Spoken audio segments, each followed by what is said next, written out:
ingresando todos los que están en la sala de espera. Bueno, muchas gracias por unirse, por acompañarnos en este encuentro virtual sobre la importancia del cumplimiento de la normativa ambiental vigente en el ámbito de la cuenca Matanzas-Riachuelo.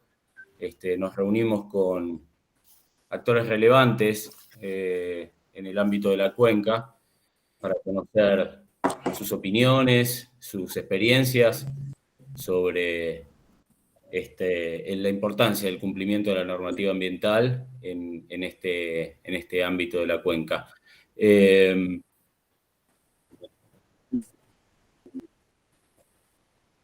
encuentro realizado por la Universidad Nacional Guillermo Brown en el marco de un convenio, un acuerdo que tiene con la autoridad de Cuenca Matanzas-Riachuelo vigente y en trabajo. Tengo acá algunos expositores con quienes he hablado durante los últimos días. Los voy a ir presentando sin perjuicio de esta lista o de esta preanotación que tenemos acá de expositores o de gente que quiere tomar la palabra en determinado orden. Por supuesto pueden levantar la mano y está a disposición el encuentro para intercambiar ideas. Nos acompañan empresarios y empresarias para el desarrollo argentino, ENAC, la Unión Industrial de Almirante Brown, el Instituto Nacional del Agua, también la consultora CADO y ACUMAR. Si les parece bien, pueden también identificar la representación que invocan en el chat del encuentro, así luego volcamos esa información en el acta que vamos a confeccionar de manera posterior al encuentro. Les agradezco la participación y bueno, no sé si el ingeniero Pablo Falduti se encuentra presente y puede tomar la palabra. Sabrina, si me das una mano. Buen día, Gerardo, ¿cómo estás? ¿Qué tal? Buenas tardes. Un gusto. Buenas tardes a todas y a todos. Un gusto estar acá en representación de ENAC para esta mesa de diálogo, aportando un poco de nuestra experiencia en este tema de la fiscalización y del monitoreo. Así que espero que sea una linda jornada.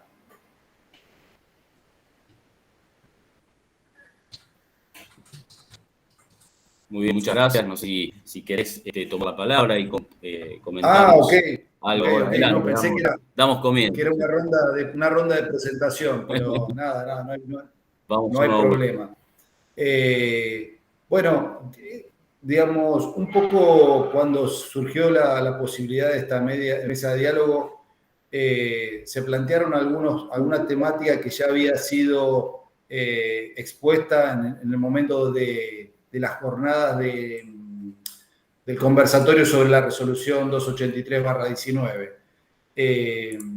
Eso motivó un poco, exponer algunas situaciones ya sea desde el ámbito PYME como fiscalizados y también desde el ámbito de profesionales en el tratamiento de efluentes, como es mi caso, que planteábamos algunos problemas que veíamos a futuro en el momento de la implementación de la fiscalización de esa resolución.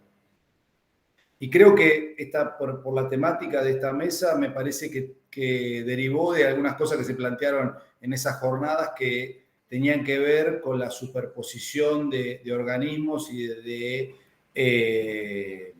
normativa que hacía un poco difícil que los empresarios PYME, digamos, sin ser expertos en la materia, les fuera fácil cumplimentar esos requisitos, aún, digamos, concurriendo a un profesional, pero había cosas que eran confusas.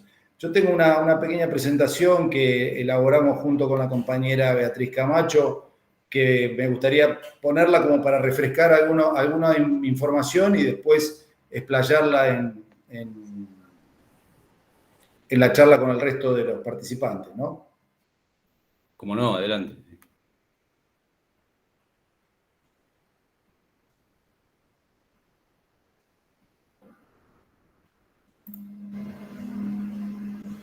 Bien.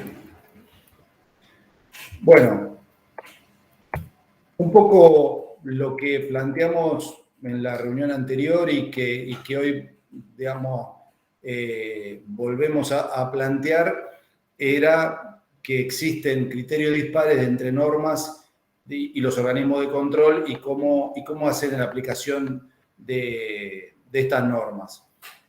Entendemos que hay varios estudios que han hecho, entre ellos uno del INA que digamos, fue la base un poco de un trabajo ya realizado, no tenía mucho sentido volver a realizar esa recopilación de información que el INA había hecho tan prolijamente en el 2016.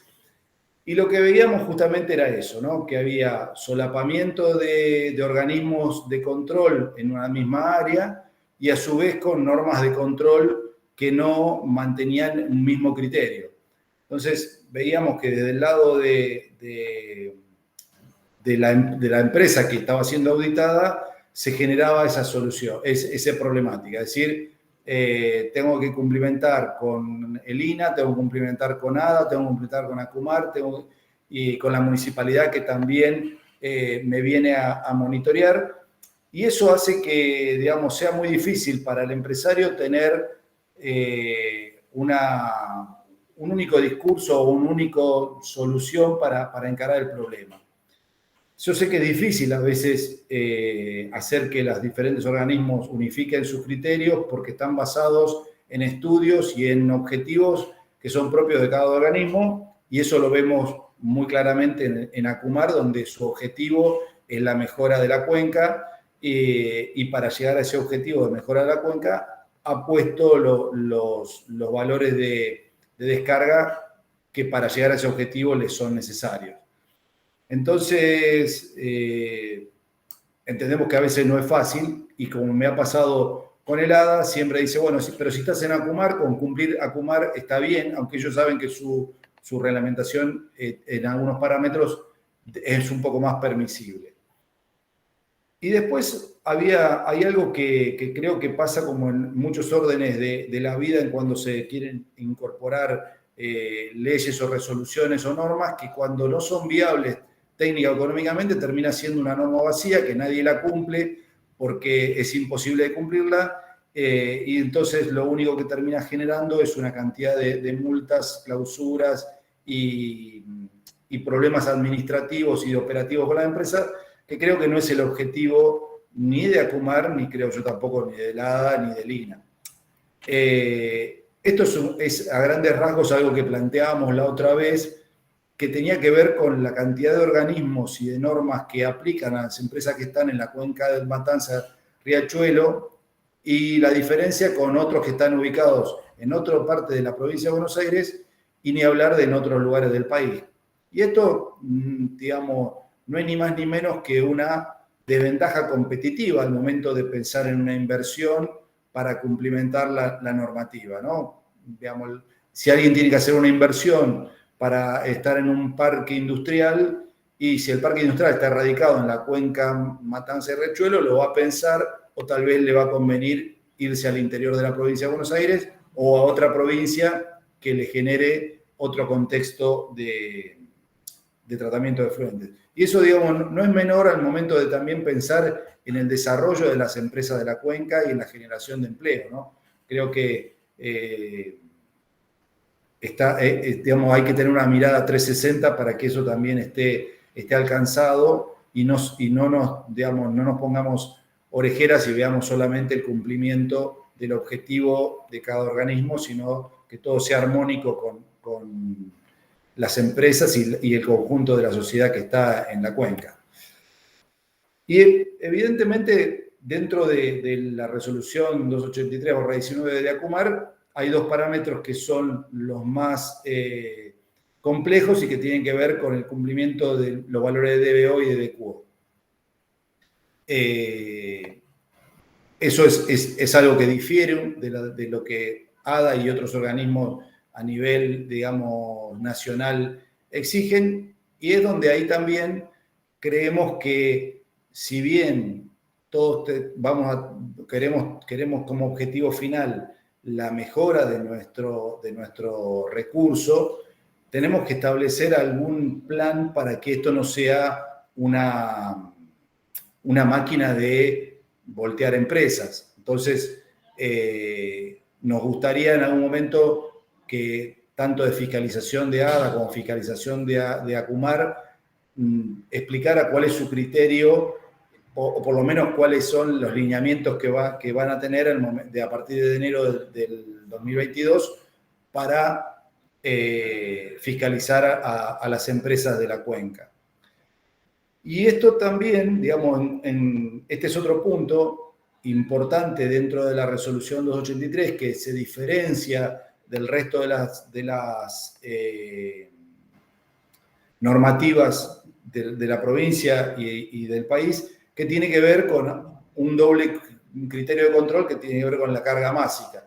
Esto le suma a las empresas de la cuenca este doble control. Como habíamos explicado ya en la otra charla, se hace complicado en empresas que tienen un uso del recurso intensivo, frigoríficos, lácteas, en donde, bueno, es posible que aún estando dentro de los parámetros de vuelco, este criterio de carga másica no le sea favorable y también tenga que generar un plan de reconversión y de reuso de una parte del efluente que no es para nada sencillo ni económico, ¿no?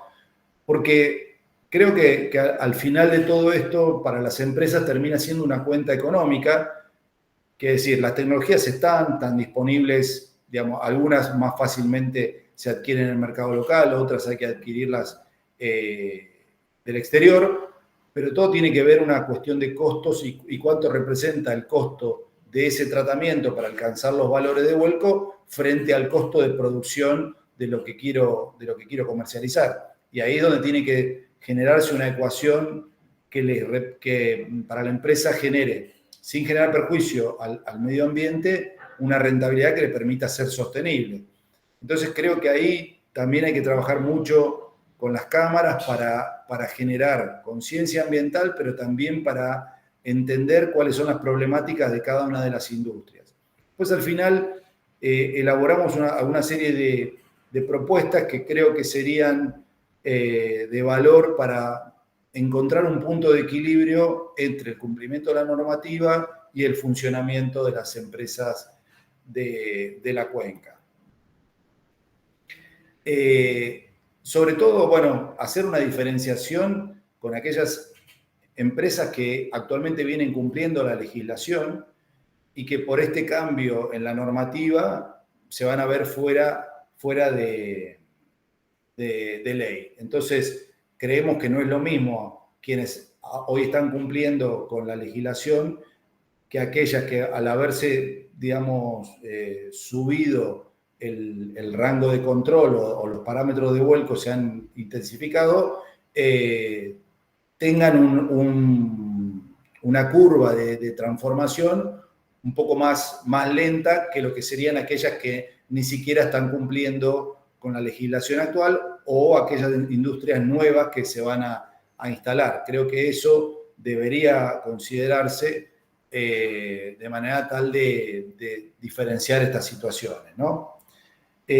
Pablo, sí. una consulta, disculpas. Veo que tenés algunas diapositivas para pasar, pero está siempre la misma. No sé si es a propósito o hay alguna... No, yo estoy pasando hace rato, pensé que se... no, se ve siempre la número 3, parece. Perdón. Quizás hay algo... Vamos a... Ahí está. ¿Ahí se ve? Sí, ahí sí. Sí. Gracias. Bueno, no sé si ahí yo estoy cambiando. ¿Se ve que cambia? Sí. Sí, perfecto. Bueno, un poco esto es lo que... Igual después esto lo puedo compartir para que desde ahí lo mandes al resto de los participantes y... Fantástico, bueno, sí. Tengamos la información. Pero me gustaría ir un poco más al resumen, para no hacerlo tan extenso, de lo que vemos como problemática es lo que planteábamos antes. Una desventaja competitiva frente a otras empresas radicadas en otros lugares, con mayores inversiones de adecuación de las plantas, mayor costo operativo y de mantenimiento. Esto puede derivar en una pérdida de puestos de trabajo para la región, que me parece que también es lo que decíamos de tener una visión 360 de esto y trabajar con todos los actores de la cuenca, no solamente con la industria como generadora de un efluente contaminante, sino como una, digamos, generadora de puestos de trabajo, generadora de inversiones. Creo que hay que empezar a ver esa mirada 360. Después, la posibilidad de cómo cumplir los plazos, ya que a veces se trata de tecnologías, y tal vez mi colega de la consultora CADO va a charlar sobre eso. Las tecnologías son costosas, no son de fácil implementación y deberíamos, y eso es parte de alguna de las propuestas, empezar a pensar cómo estas empresas que tienen la intención de cumplir con un plazo más que holgado tengan acceso a créditos blandos que, digamos, favorezcan las inversiones, ¿no? Y después, bueno, cómo resolver el tema de la superposición de criterios. Creo que es un tema a charlar entre los distintos organismos y cómo ponerse de acuerdo en tener una norma que esté con un criterio unificado y que para las empresas sea mucho más fácil poder responder. Es decir, si ya respondo a ACUMAR, no tengo que generar una serie de trámites en el ADA o viceversa, y eso sería de una gran ayuda. Yo mencioné antes el tema de DBO y de QO como parámetros que son difíciles de cumplir de esta nueva normativa. Pero me está pasando últimamente que hay muchas empresas que están cumpliendo con estos valores de vuelco, pero que están siendo observadas por los valores de fósforo y de nitrógeno. Parámetros que en la resolución 336 de ADA solamente eran exigibles cuando se iba a descargar a un cuerpo que pudiera sufrir eutrofización, ya sea un lago, una laguna. Sin embargo, ahora lo están exigiendo para cualquier tipo de descarga. Y eso, digamos, si bien la solución en algunos casos es bastante sencilla, hace que mucha gente que venía teniendo sus efluentes en regla se encuentren hoy auditadas en esos parámetros, ¿no? Entonces también ahí creo que habría que verificar si la exigencia de estos parámetros tiene un justificativo técnico que haga que sea necesario que quien descarga, no sé, imaginemos en el Río de la Plata, esté teniendo que cumplir con los valores de fósforo y nitrógeno cuando no hay ninguna posibilidad de eutrofización. Entonces, ahí me parece que también habría que revisar algunos de esos parámetros que a veces terminan siendo un default de otras normas, ¿no? Como algunas propuestas que tenemos de DENAC, algo que ya lo mencioné, una armonización en los parámetros, tanto de la resolución 283 de ACUMAR como la 336 de ADA y otras resoluciones que puede haber, como la de la Ciudad de Buenos Aires, que también tiene sus normas de vuelco para las empresas radicadas en Cava. Después proponemos una categorización de los establecimientos, digamos, así como se hace en la nueva base de inscripción en OPDS, donde hay que se le asigna después de la caracterización de distintos factores que tiene la empresa un puntaje. Creo que sería bueno categorizar a las empresas para que eso derivara ya dijimos, en la progresividad con la cual tienen que adecuar sus efluentes o en la exigencia de ciertos valores de vuelco de acuerdo a la subcuenca donde están ubicados. Creo que eso ayudaría bastante a que la norma no sea un bloque intransigente de valores, sino que esté adecuado un poco a cada tipo de industria y ubicación. Por otro lado, el tema del acompañamiento en la reconversión, creo que ahí algunos de los actores que están hoy participando de esta charla pueden colaborar, porque siempre creemos que tenemos que sumar conocimiento y si ese conocimiento sale de nuestras universidades o de nuestros organismos como el INTI, el CONICET, es doblemente valioso que si la empresa lo tiene que conseguir en el exterior. Entonces, tenemos que empezar a generar este círculo de acompañamiento a la reconversión, ya sea desde los organismos de financiamiento, como puede ser el Ministerio de Producción, u otros organismos o el Ministerio de Ambiente que puedan colaborar con la obtención de créditos a tasa cero, pero después sí el tema de involucrar tanto a los organismos como a universidades, ONG, en desarrollar las soluciones locales para este problema.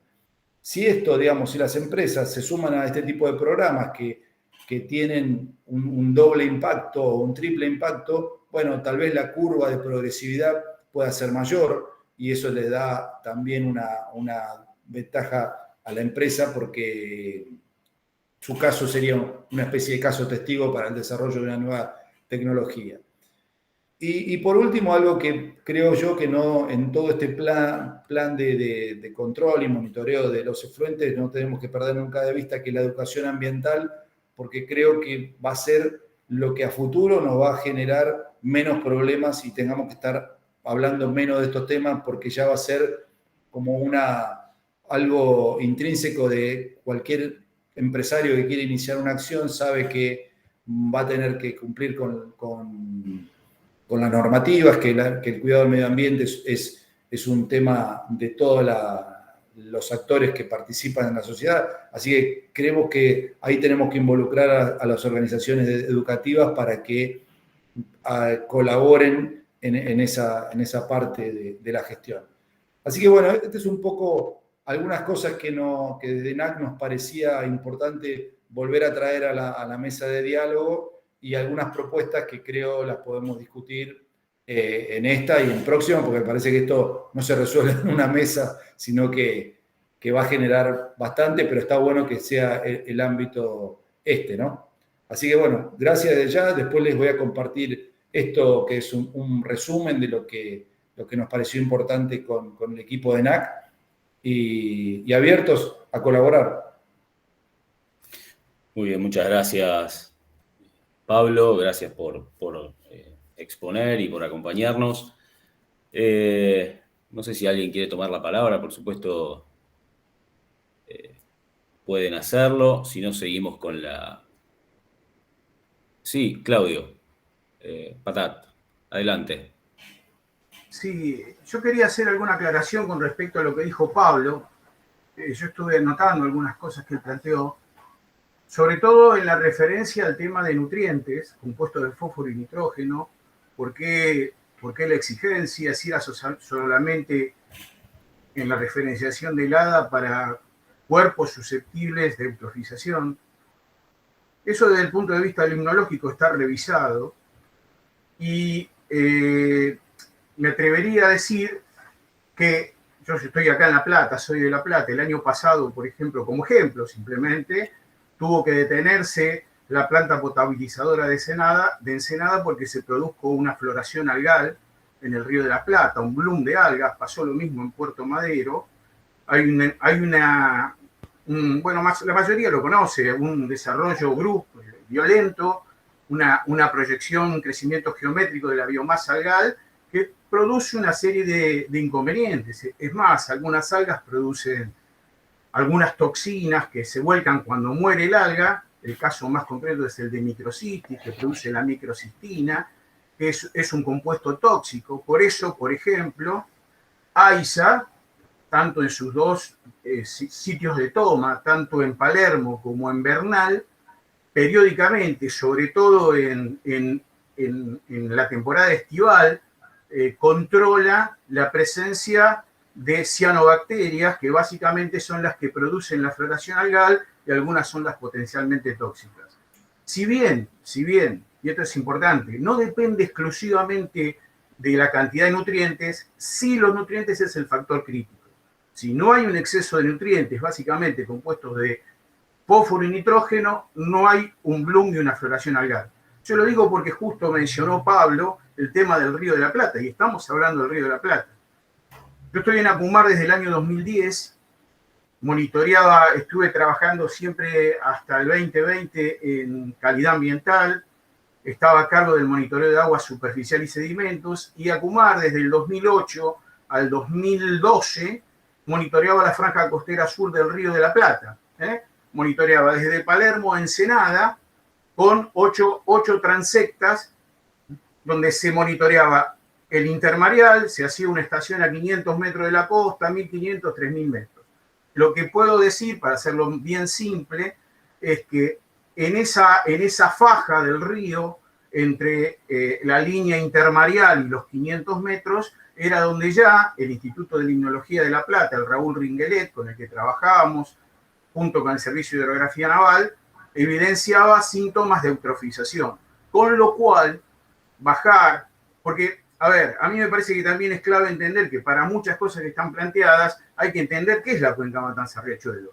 La cuenca Matanza-Riachuelo es una cuenca en sí, pero a su vez una subcuenca de la cuenca del Plata. Entonces, el recurso final, el receptor final, el Río de la Plata, estaba manifestando síntomas de eutrofización en la faja costera, en la próxima de alguna manera a la costa, básicamente por el incremento de nutrientes.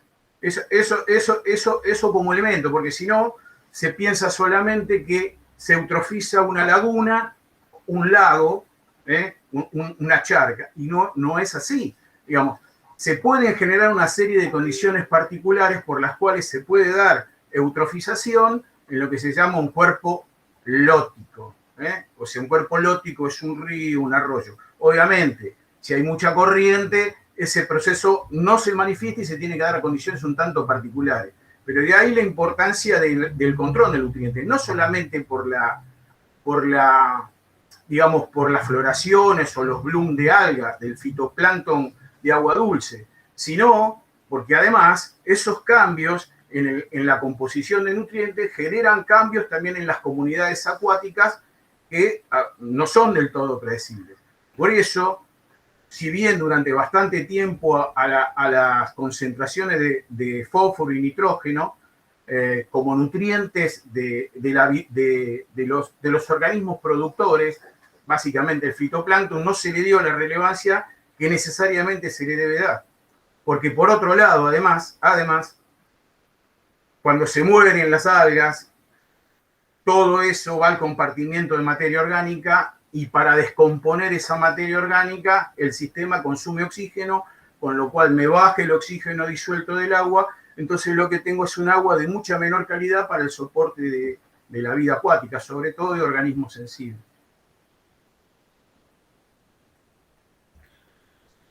Muy bien, Claudio, muchas gracias. Evidencia sobre la importancia del cumplimiento de la normativa ambiental, ¿no? Quizás podemos continuar con la exposición pactada previamente. Por ahí quiere tomar la palabra Carlos Gómez, del Instituto Nacional del Agua. No sé, Carlos, si estás por ahí. Acá te veo. ¿Qué tal? Muy buenas tardes a todos. En realidad no es que teníamos una exposición pactada. Agradezco la invitación para participar en esta reunión. Básicamente, bueno, obviamente el Instituto Nacional del Agua viene acompañando a Acumar, incluso desde antes de la creación de Acumar, cuando era el comité ejecutor de la cuenca Matanza-Riachuelo, y estamos nosotros realizando muestreos de aguas superficiales y subterráneas desde hace tantísimos años. Bueno, la idea que nos ocupa hoy, que tiene que ver, tal como nos referenció Pablo Faldetti, tiene que ver con la normativa relacionada a aguas y efluentes, en particular en lo que se relaciona con la normativa de Acumar. Como INA hemos participado de las recientes jornadas que se hicieron para digamos, evaluar la resolución 283 por pedido del juzgado. Hemos realizado informes de pericias judiciales, también ordenadas por el juzgado,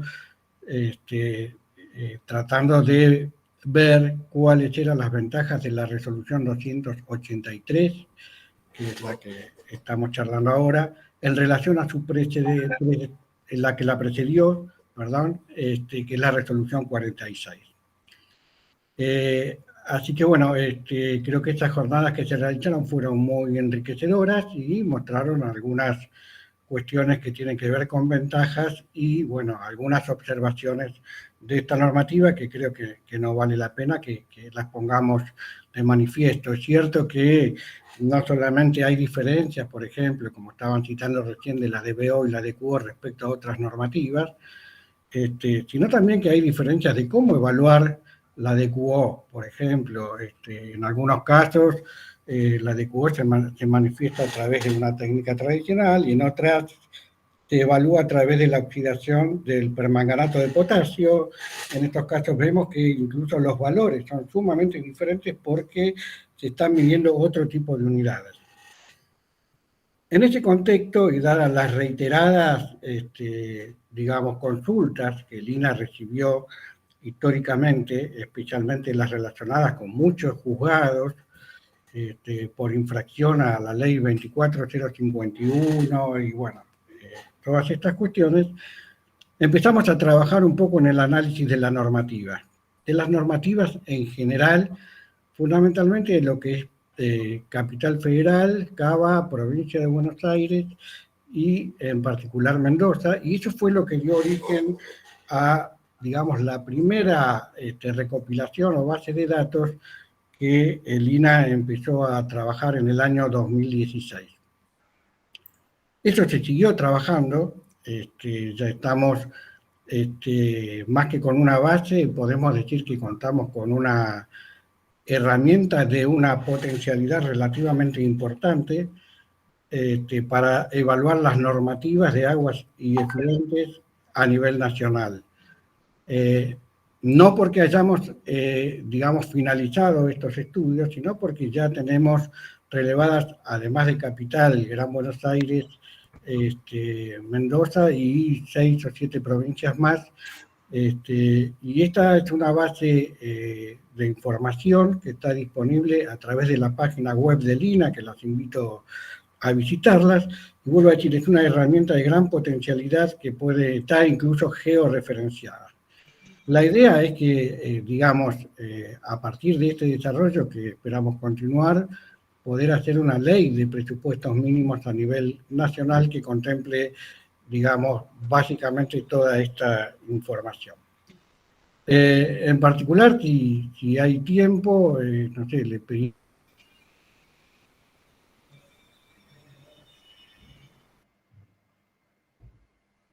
Hola.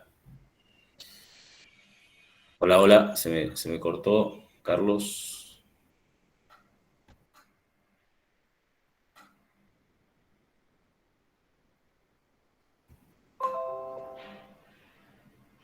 Se cortó, ¿no?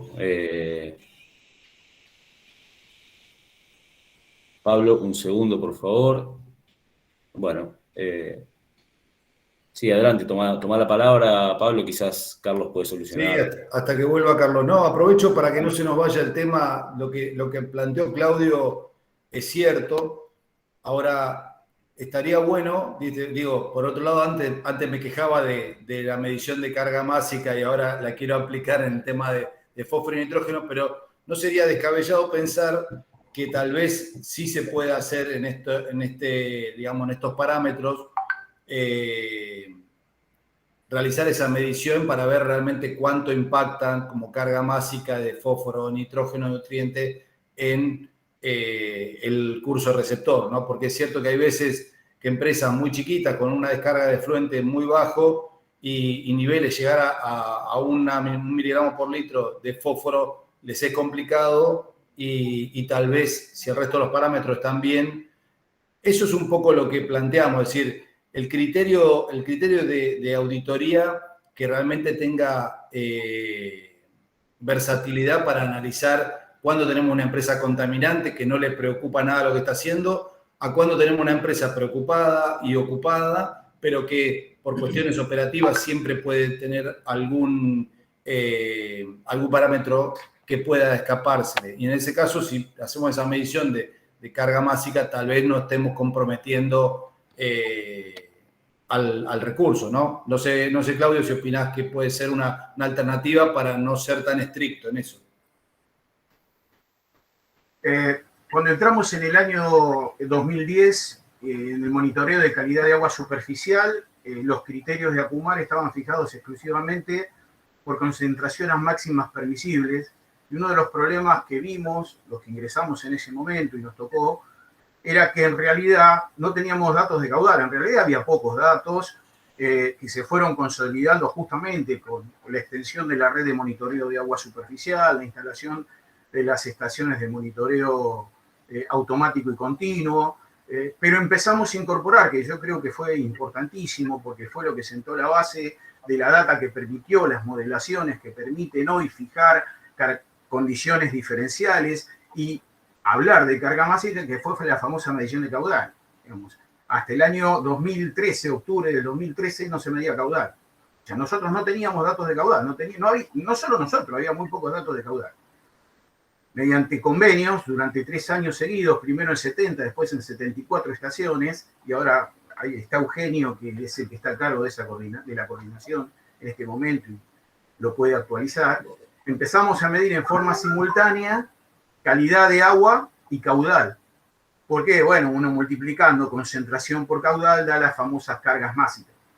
Carga másica nosotros por convención se lo aplicamos a los efluentes de las empresas y a la misma carga másica en el curso de agua lo llamamos transporte másico. Pero es simplemente una convención. ¿Por qué? Porque ¿qué ocurría? Digamos, se daba el caso, y sabemos que es así, por eso en alguna vez siempre se habló que hay que hacer un control no solo de lo que se vuelca, sino de lo que se toma, ¿no es cierto? ¿Por qué? Porque muchas veces para cumplir con el valor de concentración, se producían diluciones, pero en realidad, digamos, la cantidad total de un compuesto, sustancia contaminante que vuelco al río, no está condicionada solo por la concentración, sino por el caudal que yo estoy incorporando con el efluente. Entonces, el dato de carga másica no es un dato menor.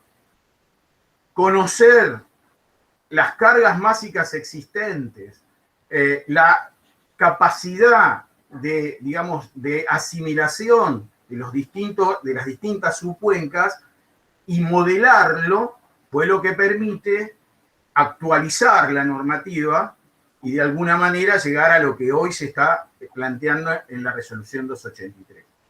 Y otra cosa que vos dijiste, que también me gustaría aclararla, con respecto al tema de la DBO, la importancia de la DBO, me parece que todos los que estamos acá, creo, ¿no? Por lo que veo, tenemos clara la importancia que tiene la DBO en función de cuál es, primero, es una forma indirecta de medir carga orgánica. Y si hay algo que tenemos desde la cabecera de la cuenca en Cañuelas hasta la desembocadura en Cuatro Bocas, es una alta carga orgánica. Es el parámetro más importante que debemos medir y es el parámetro más importante porque a su vez produce esos cambios que de alguna manera hemos planteado, ¿no es cierto? La baja del oxígeno disuelto, por ejemplo. Entonces, la exigencia de DBO está dada producto de las modelaciones que se realizaron y producto de las metas que se fijaron, porque acá lo que hay que entender, me parece, es que hay una demanda judicial, hay un plan integral de saneamiento ambiental que ha planteado, digamos, un progresivo avance en cuanto a metas, dependiendo también de la consolidación de obras, etcétera, etcétera, etcétera. Estamos hablando básicamente de gestión. A ver, con lo cual, no bajar y no ser más estrictos en la exigencia de vuelco en cuanto a DBO implica no llegar a las metas que están planteadas. Entonces, no es caprichoso y esto ha surgido después de muchos años de generar las famosas líneas de base. Originalmente, cuando íbamos al juzgado y nos preguntaban, yo creo que ingenuamente a veces, ¿no? ¿Cuándo va a estar saneado? La verdad que cuando esté, se contestaba, porque realmente llevó tiempo establecer esas líneas de base para que después, en función de las modelaciones, permitiesen que las metas de calidad planteadas fuesen más sólidas. Entendiendo y comparto que debe existir una armonización entre las posibilidades productivas y las exigencias desde el punto de vista de la gestión de la cuenca. Eso desde ya que lo comparto. Simplemente estoy tratando de explicar, seguramente habrá alguno que lo pueda explicar mejor que yo, por qué algunos de estos, de estos parámetros tan sensibles no surgieron de hoy para mañana, sino producto de haber trabajado. Quiero aclararles que la red de monitoreo de agua superficial que nosotros tenemos es una de las más importantes de Latinoamérica, porque además mide parámetros bióticos. Ahí está Eugenio, que lo tiene a cargo, que lo puede reforzar mucho mejor que yo el concepto. Entonces, en función de todo eso, bueno, hay que sustentar cuáles son las metas de calidad. Nuestra meta de uso en primera instancia del agua, en esta transición, mientras se están concretando un montón de obras que obviamente van a tener una significancia muy importante, todo lo que es el sistema Riachuelo, el colector de margen izquierda, etcétera, etcétera, etcétera, están en función de las modelaciones que se hicieron en función de cuál es la capacidad de autodepuración que tiene el curso de agua. En función de haber elaborado durante varios años esas líneas de base que al principio no tenían. Muy bien, muchas gracias, Claudio. Pablo, un segundo, retomamos con Carlos, Carlos Gómez, que se te había cortado, Carlos, pero si querés cerrar la idea. Pido disculpas porque hubo una interrupción de la internet. No, simplemente, bueno, complementando un poco lo que está diciendo Claudio, creo que digamos, el sistema de doble control que pretende implementar Acumar a través de concentración y paralelamente como carga mágica es algo que, digamos, no tiene antecedentes acá en la Argentina y creo que es sumamente importante. Veremos cómo seguimos en este tema de la implementación. Esto un poco lo que ayuda a comprender cómo funciona el sistema, ya que puede haber, digamos, descargas que en volumen pueden ser relativamente bajas, pero en concentración sumamente importantes. Por eso la evaluación de doble criterio y tratar de, digamos, regirse por el más restrictivo, creo que de alguna manera es una condición favorable. En particular, les estaba comentando que el INAH continúa trabajando en la base de normativas sobre aguas y efluentes, que se llama NAIE y que está disponible en la página web, y quería invitarlo al ingeniero Anela para que haga una breve presentación de esta base que, como les decía, es una herramienta sumamente potencial y que creo que puede ser de suma utilidad tanto para organismos del Estado que tienen capacidad de control como empresas e incluso a las pymes que tienen que cumplir con determinadas normativas. No sé, Sergio, ¿podés rápidamente presentar? Sí, ¿qué tal? Buenas tardes. Me presento, trataré de no extenderme demasiado. Ahí no sé si está viendo la pantalla. Ahora sí. Sí, perfecto. Bueno, como bien decía Carlos, voy a comentar un poquito la base de datos y un poco algunos aportes que creemos que desde el INAH se pueden hacer. Si bien ya hemos, digamos, participado activamente en el proceso de intercambio relativo a la resolución 283, que bueno, ahí justamente se charlaron varias de estas cosas. Bueno, esto lo voy a pasar rápido porque creo que ya todos los que estamos acá conocemos que las actividades antrópicas generan efluentes líquidos que muchas veces pueden tener condiciones que impacten los cuerpos de agua, por lo cual tienen que recibir algún tipo de tratamiento. En algunos casos las descargas son directamente al cuerpo de agua y en otros a través de la mediación de, por ejemplo, prestadoras de servicios de saneamiento, de cloacas, ¿no? Que hacen una recolección, transporte y tratamiento centralizado. Generalmente la salida de la planta ¿sí? Tiene que cumplir ciertas condiciones de vuelco, que son las que ampliamente se han discutido en el proceso de revisión de la 283, y algo de eso se estuvo hablando recién acá, y obviamente las descargas de los prestadores también. Esto resulta esencial para la preservación de los recursos hídricos y un poco lo que decía Claudio justamente de los modelos que correlacionan el impacto de un vuelco en un cuerpo de agua y demás, que en verdad la pregunta de por qué la importancia de cumplir las normas es justamente esta, ¿no? Para preservar los recursos hídricos. Ahora, el cuánto, el cómo, el detalle es punto justamente ampliamente discutido en el proceso de revisión de la 283, que bueno, si quieren después podemos ahondar. Bueno, les cuento un poco la participación del INA. Nosotros desde el sector donde yo trabajo hacemos asistencia técnica en cuanto a sistemas de tratamiento, ¿sí? de agua y de fluentes también. Brindamos servicios a industrias, municipios, diversos organismos e instituciones, y a lo largo de los años, ¿sí? Esto es un poco lo que hacemos, las instalaciones experimentales que tenemos acá ubicadas en Ezeiza, hacemos justamente asistencia en el sistema de tratamiento, y también cuando está la posibilidad, se hacen recomendaciones en cuanto a aprovechamiento, producción limpia y reuso de agua. A lo largo de los años fuimos detectando una necesidad en diversos actores, principalmente en la industria, en algunos otros prestadores de servicios, que en el año 2014 coincidió con una necesidad que estaba detectando también un centro que el INA tiene en la provincia de Mendoza, donde justamente se manifestaba la dificultad habitual en industrias y establecimientos para entender, para acceder, para interpretar la normativa, que es un poco lo que comentaba mi colega Falduti la presentación previa, ¿no? A partir de esto, en el año 2014 surge la iniciativa de este proyecto, que justamente de este proyecto salió la filmina, que quedó un rato ahí en la pantalla hace unos minutos, en la presentación de Pablo, a partir de los primeros datos que se habían relevado sobre normativas en el área metropolitana de Buenos Aires y en la provincia de Mendoza. Hoy en día ese proyecto ha seguido avanzando y ahora les voy a comentar un poco al respecto. Bueno, de más está decir que vivimos en un país federal, con lo cual cada provincia, ¿sí?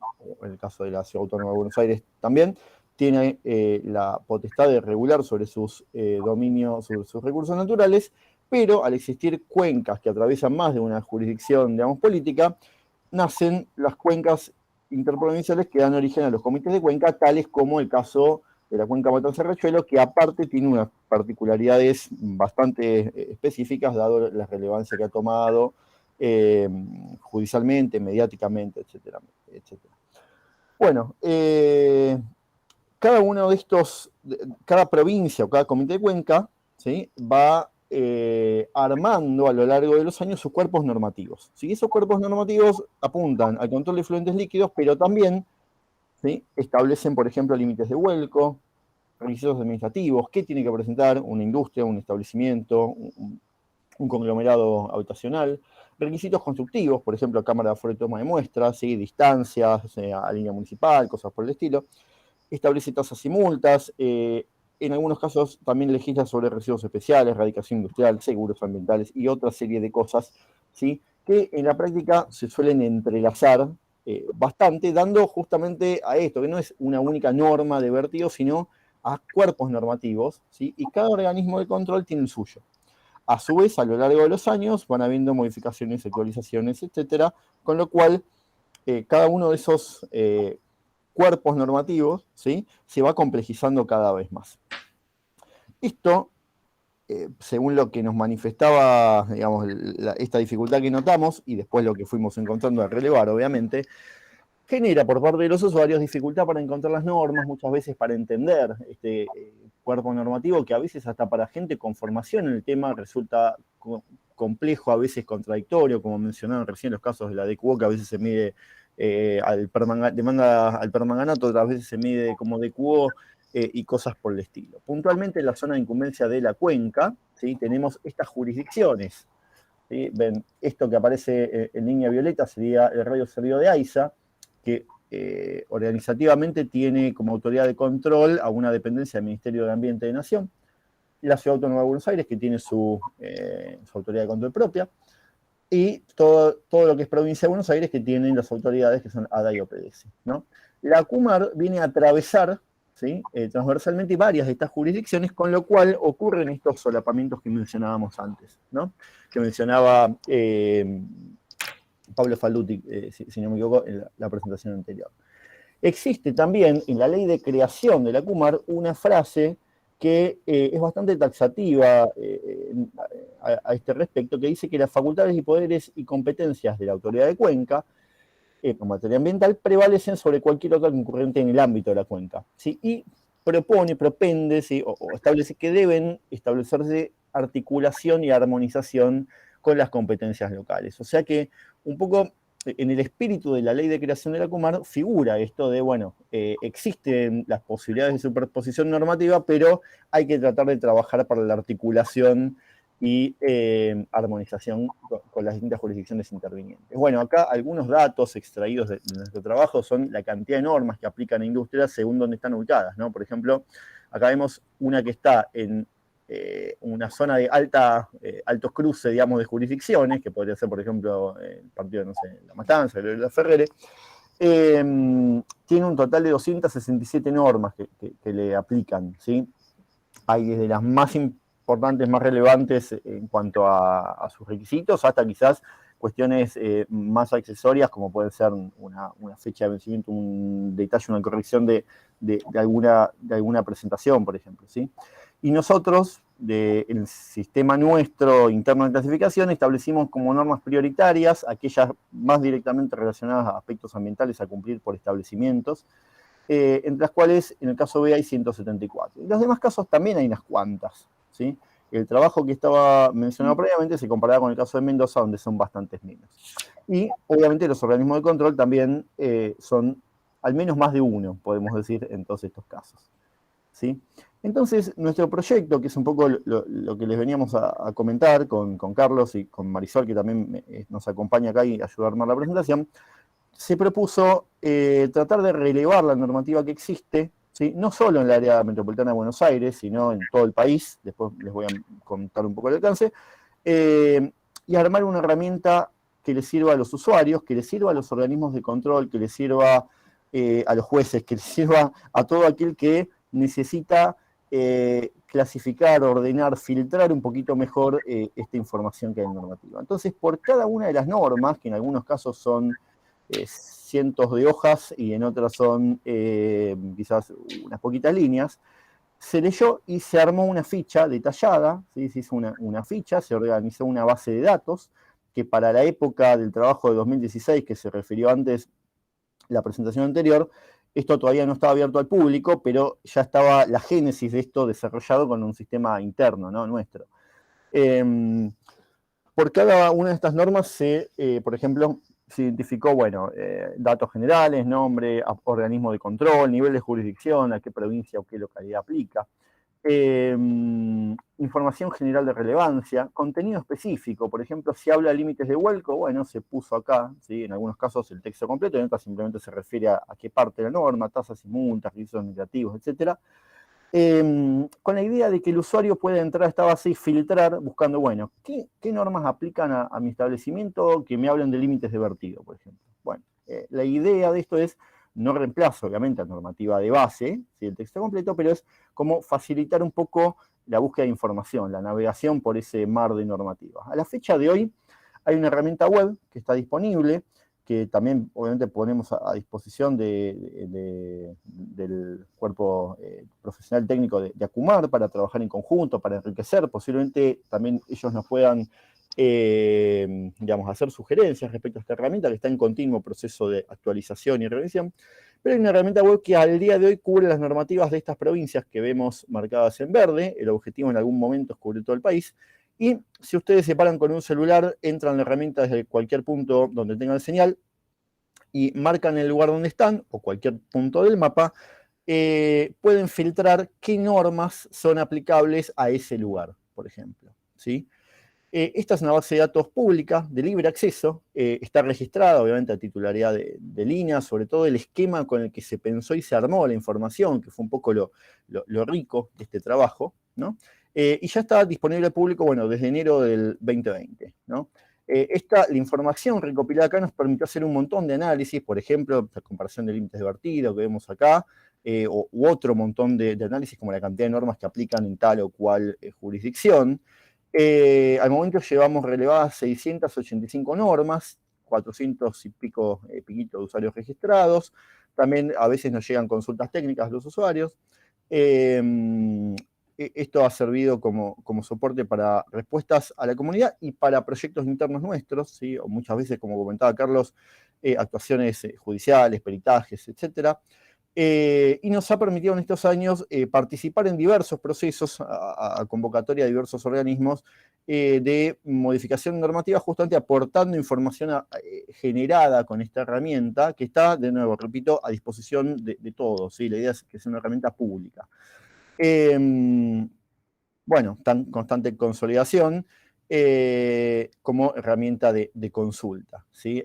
Como les decía, es una herramienta, digamos, que se va haciendo de a poco, se decidió publicar, pero eso no implica que esté terminada, con lo cual constantemente se está actualizando y mejorando. Por eso también, más allá de invitarlas a visitarla, también recibiremos gustosamente toda sugerencia de mejora. Se está trabajando también siempre en la incorporación de nuevos módulos sobre temas específicos, ¿sí? Sobre subtemas dentro de la normativa.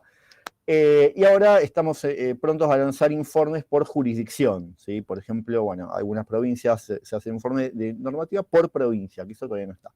En la página web del micrositio del proyecto, ustedes pueden consultar informes, entre los cuales está el mencionado del 2016, hay informes posteriores, trabajos en algunos eventos que se han presentado y demás, y ahí también hay algunos videos y demás que los invitamos a consultar y a visitar. La idea es que sirva justamente para este tipo de cosas, ¿no? Y no solo para eso, sino también que genere información que sea de utilidad después para la discusión de la mejora normativa, de esta comparación de, bueno, acá tengo muchas normas, esta me pide una cosa, la otra me pide otra. Bueno, un poco el objetivo del proyecto es aportar una herramienta para eso, ¿sí? Creemos firmemente, bueno, todos los involucrados en el proyecto, que una normativa más clara y accesible es el primer paso para propiciar su mayor cumplimiento. Y esto a veces para la industria, sobre todo para la industria quizás pyme, no resulta siempre tan accesible y tan directo. Bueno, acá les dejo, digamos, si entran a la página del organismo del INA, aparece un link al cual pueden acceder al proyecto y a la base donde pueden ir buscando ficha por ficha, digamos, cada una de las normas, ¿no?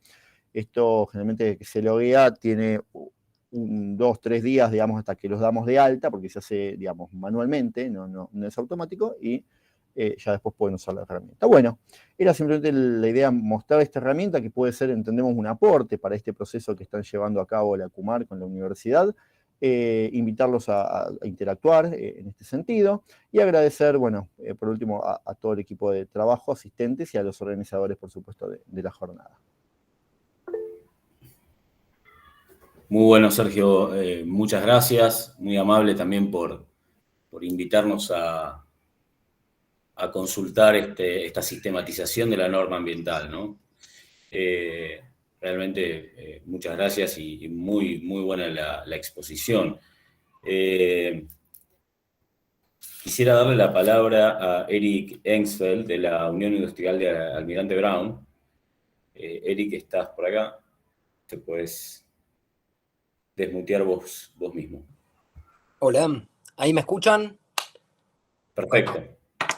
Bueno, muchísimas gracias. La verdad, primero, agradecerle a la universidad que nos dé la oportunidad de acceder a esta mesa de diálogo entre tantos actores intervinientes fundamentales. Yo formo parte de la Unión Industrial desde hace bastante tiempo.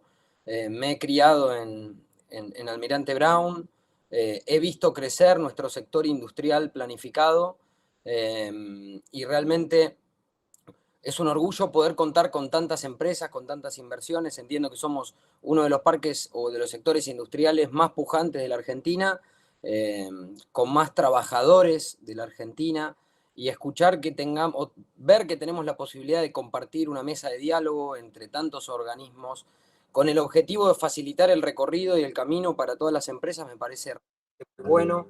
Venimos trabajando desde hace tiempo con la universidad, se han hecho también acuerdos con el INTI en el último tiempo. Desde el sector industrial tenemos total vocación de cumplimiento con la normativa. Me pareció muy interesante este concepto de tratar de facilitar el camino, simplificando criterios, porque muchas veces tal vez las empresas más pequeñas, las que llegan últimas, les cuesta más entender que hay tantos organismos intervinientes. Entonces, todo el tema de poder trabajar con normativas que sean realmente de amplio espectro y que para el ingreso al esquema, a las distintas empresas que van desembarcando, que son más pequeñas, me parece que este tipo de acceso a herramientas puede facilitar mucho el cumplimiento de las normativas. Comparto también lo que comentó Sergio y Pablo respecto al tema del financiamiento, el trabajo articulado con las universidades. Me parece fundamental que entre todos le busquemos la vuelta para seguir haciendo una Argentina mejor, un Almirante Brown más pujante, más ordenado y más alineado con el cumplimiento de las normativas. Así que de mi parte, en nombre de toda la Unión Industrial, a total, entera, sincera disposición y celebro este tipo de intenciones. Ojalá que podamos generar más mesas de diálogo de este tipo con el objetivo de poder estar todos cada vez más cerca de un nivel óptimo en términos de cuidado con el medio ambiente. Gracias, Gerardo, y gracias a todos por la oportunidad de participar. Por favor, muchas gracias, Eric, muy amable por tu aporte y gracias por participar. Quisiera ceder la palabra a Osvaldo Cado. Osvaldo. Sí, hola. ¿Me escuchan? Sí, claro. Voy a apagar la cámara para que no se corte la comunicación. Bueno, muy bien. La idea mía realmente era comentarles en líneas generales cuáles son algunas observaciones que hicimos a los efectos de ver si realmente se puede introducir esto y como un aporte realmente a que se pueda cumplir con esta disposición o esta resolución.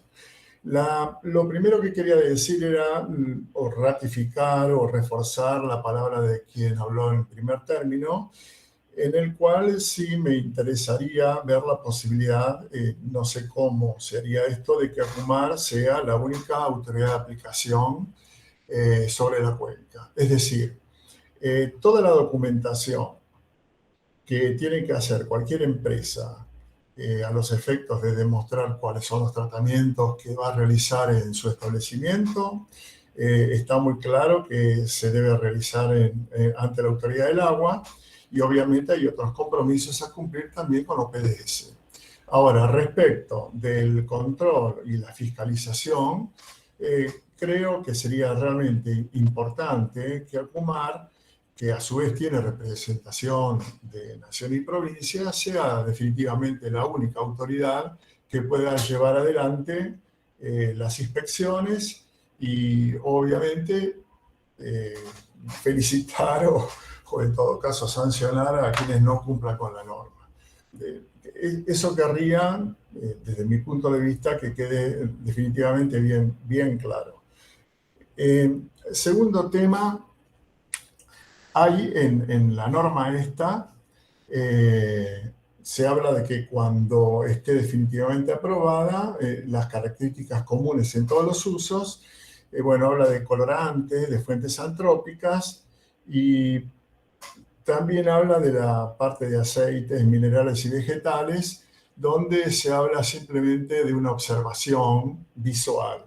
Yo creo que hay metodología, tanto sea aceites, minerales, vegetales o grasas, hay determinaciones que lo miden, entonces no creo que sea una necesidad de que alguien, digamos, sobre la base de un criterio específico del que va, diga, no, yo veo que debe haber aceite ahí arriba, mire, lo ve, no lo ve, cuando hay una unidad de medida.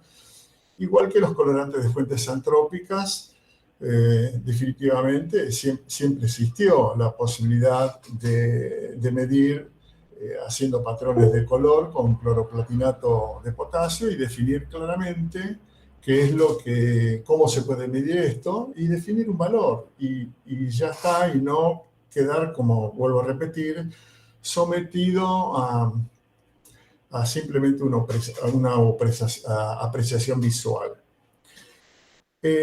Respecto de la tabla consolidada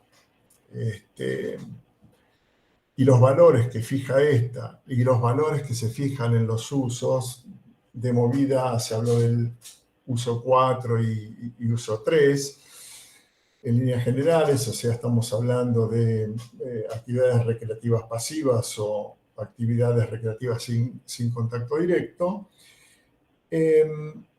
Yo creo que está bien que se plantee la carga másica que vuelca un establecimiento.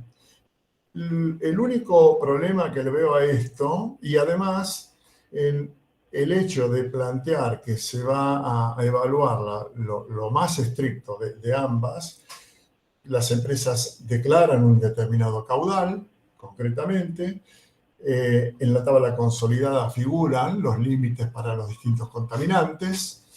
Por lo tanto, como producto del caudal o volumen diario declarado, será diario, semanal, mensual, no importa, y cumplido el límite va a dar un valor que se supone va a ser el máximo que podría descargar la empresa. Ahora, fíjense ustedes que si de pronto una empresa comienza a hacer un muy buen racionalización del agua que utiliza y vuelve a reutilizar el agua, automáticamente esa empresa va a reducir los caudales y eventualmente, si algún parámetro se desvía y sube del valor, automáticamente, si bien la carga ponderada va a ser, o la carga másica va a ser menor, puede ser que el límite de concentración del vuelco puntual tenga un valor de pronto superior a lo que fija el límite. Entonces, yo creo que debería no decirse vamos a elegir el menor de los dos, sino yo diría el más benévolo. Y digo porque si no, lo único que se va a hacer es evitar o que las empresas no se ocupen definitivamente de usar o racionalizar el uso del agua. Más allá de que el agua pueda ser pagada, por supuesto. Pero ¿para qué alguien va a tratar de reciclar, recircular, meter en distintos procesos un agua que ya ha sido tratada y que tiene una muy buena calidad y puede ser realmente utilizada para otros menesteres dentro de la empresa? ¿Para qué lo va a hacer si de pronto eso implica que cualquier parámetro se desvíe, supongamos, en un 2% y la norma de ACUMAR fija que el valor es estricto? Y si se supera ese valor, automáticamente entra un régimen sancionatorio. Ergo, creo que esto debe ser muy bien aclarado para yo digo, hacer que las empresas se sientan atraídas a un uso más racional del agua. Después, o sea, lo dejo como planteo formal, ¿no es cierto? Después, digamos, con respecto a las sustancias fenólicas, yo creo que la normativa tanto para los usos del agua de la Comunidad Económica Europea, la Comunidad Canadá, que digamos un referente en este tema, España, lo que toman son los compuestos fenólicos realmente tóxicos. Es decir, la reacción con la que se determinan compuestos fenólicos es una reacción tan genérica, pero tan genérica, que cualquier radical oxidrilo que aparece, qué sé yo, en vainillina, por ejemplo, automáticamente surge la reacción. Y este es un límite que eventualmente se puso, inclusive, vean ustedes, figura en la ley de residuos peligrosos, un valor muy bajo para lixiviados en fenoles, y resulta que uno se fija en cualquier vino, un Cabernet Sauvignon tiene 2000 miligramos por litro de compuestos fenólicos. y eso no lo hace tóxico. Entonces, se me ocurre que sí deberían ser cuestionados los compuestos fenólicos, los derivados clorados, que son realmente tóxicos. Sí entiendo cuando cualquier compuesto fenólico que no sea peligroso es controlado, cuando está cerca de una toma de agua, es correcto porque hay un problema organoléptico ahí y los fenoles, cuando termina uno en la parte final del tratamiento del efluente clorando, automáticamente se realza el olor y obviamente el agua potable es inodora, insípida, ¿no es cierto? Entonces, obviamente, entiendo que ahí es importante que consideremos los fenoles como reacción genérica, pero realmente yo prefiero, y para la tranquilidad de las empresas, una cromatografía en fase gaseosa y buscar los 7 fenoles que tiene tabulada la EPA y que inclusive, vuelvo a repetir, están en las normativas de la comunidad y la normativa canadiense. Obviamente eso está escrito y no habría ningún problema. Por lo tanto, en el caso de los fenoles, lo que realmente solicito es que sean controlados compuestos fenólicos, los 7 estos que la EPA ha identificado como definitivamente problemáticos para el uso. Habían hecho unas definiciones de riesgoso, tóxico, muy tóxico. Bueno, a cada derivado fenólico clorado le corresponde una característica y en función de eso se han puesto valores límites. Y por último, no puedo dejar de hablar del tema de nitrógeno y fósforo. Me parece que es un tema... Señor Osvaldo, sí. Disculpa la interrupción. Por un favor. tema de tiempo acuciante, si puede ir redondeando, cerrando un poco la idea. Gracias. Bueno, entonces, creo que sí, es verdad que pasa tanto en el lago San Roque, cuando aparecen algas, y sé las dificultades que le generan las plantas de tratamiento para potabilizar. Esto es realmente correcto y es así. Ahora, atribuir, como planteó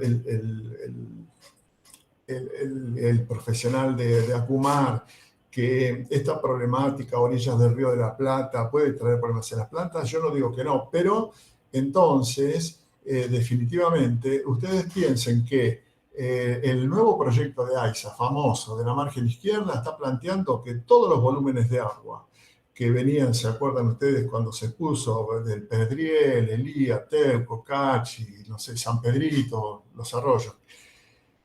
Y las plantas municipales y las plantas y las emisiones difusas, cualquier líquido cloacal tiene entre 50 y 80 de nitrógeno total.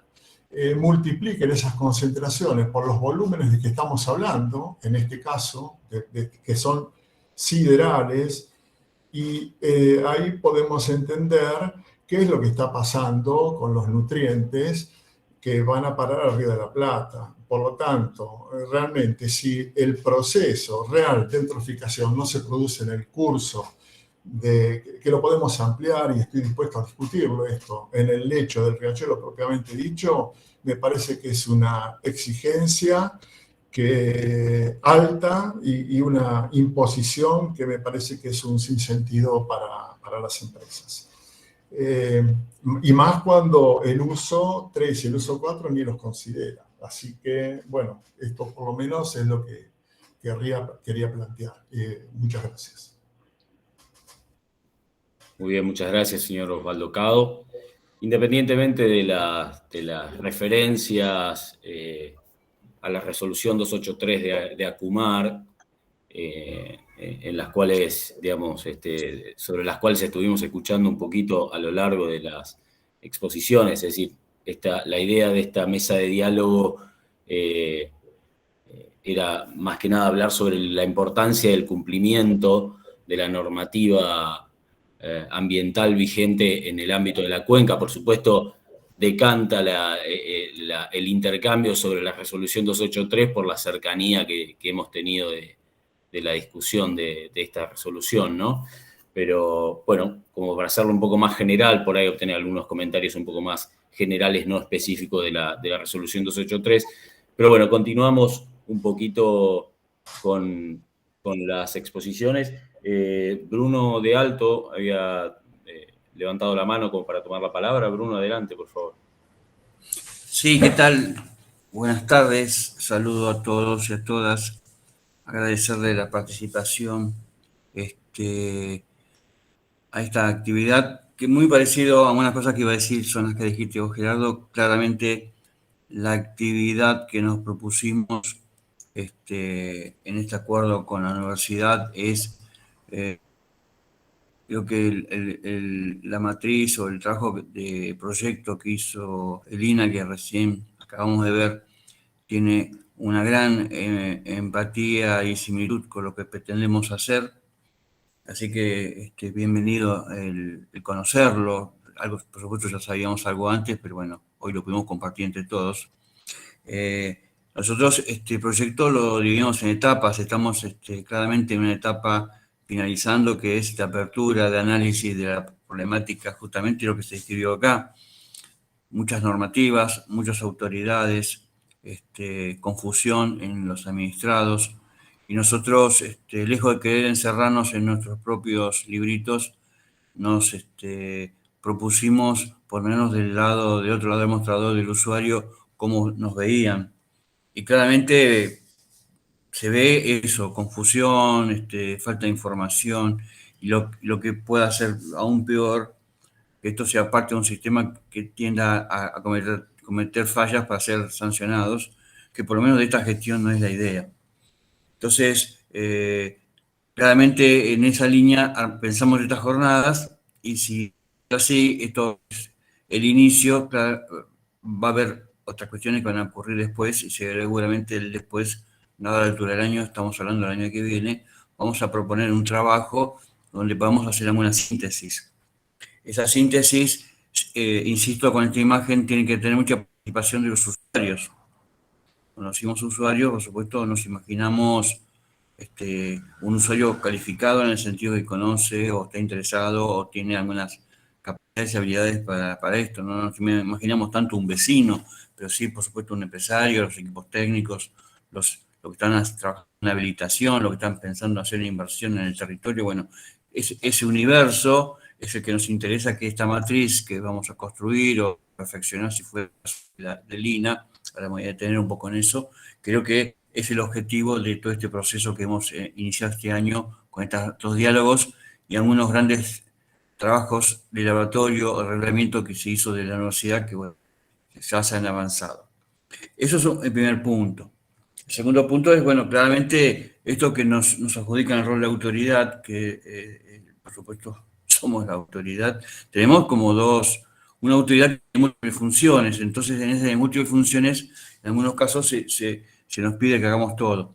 En alguna medida, tenemos, por ejemplo, la diferencia de Lina, que por supuesto tiene una alta interacción con los territorios y con los organismos y con los municipios, con todo, pero esencialmente es un organismo de ciencia y tecnología. En cambio, Acumar es un organismo de control y de gestión. Entonces, nosotros estamos mucho más cerca del administrado, del usuario.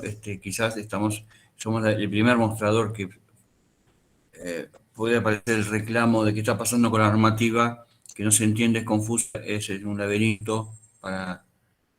digo laberinto y me acuerdo de un mundo kafkiano que uno quisiera rápidamente deshacer si hubiera una imagen de este tipo. Entonces, nos sentimos obligados nosotros de hacer un aporte a todo eso, por eso pensamos este proyecto de matriz. Y en ese sentido, ya el año que viene vamos a formular el plan de trabajo con la universidad y con todos, para que sea ya un año ya de ejecutividades, de algunas concreciones, como la construcción realmente de la matriz, en términos de que sea accesible, visible, usada, que sea mucho más que un soporte estático, sino un soporte dinámico, y donde haya muchas posibilidades de actividades como esta, que al mismo tiempo sean de perfeccionamiento y de transferencia de lo que ocurre en marco normativo, y por supuesto también está anidado a lo que digo y lo que va a ocurrir es que las mismas normativas se corrijan a sí mismas, a partir de esa confrontación con la realidad, comparativamente entre ellas y comparativamente con lo que ocurre cuando se aplican o se dejan de aplicar o no se pueden aplicar.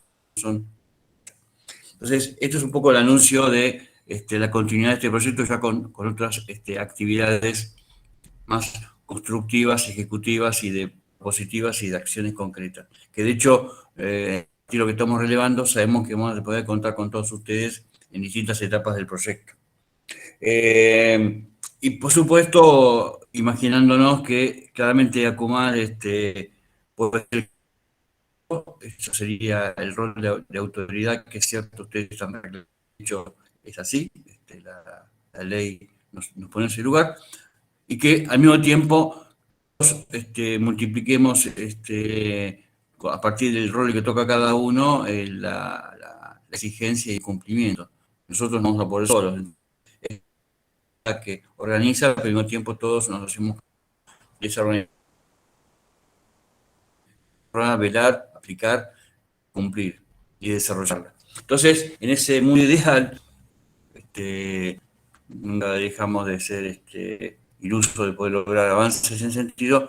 Vamos a estar trabajando el año que viene y bueno, pues, porque sé que estamos terminando, Gerardo, pero no quería aprovechar la oportunidad de tener a tantos amigos y amigas escuchando, bueno, un poco meter en contexto la actividad de dónde venimos y hacia dónde vamos.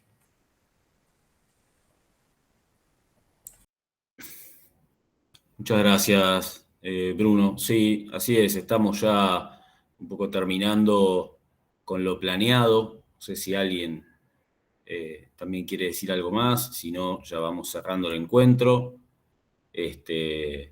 Por supuesto, nuevamente, gracias a todos por participar. Les agradecemos que se hayan acercado a esta reunión virtual organizada por la Universidad Nacional Guillermo Brown en el marco del programa Matriz Legal Ambiental que se está trabajando en conjunto con la Autoridad de la Cuenca Matanza-Riachuelo. Bueno, si nadie avanza en tomar la palabra, damos por cerrado el encuentro y muchas gracias por la predisposición. Muy amables. Muchas gracias.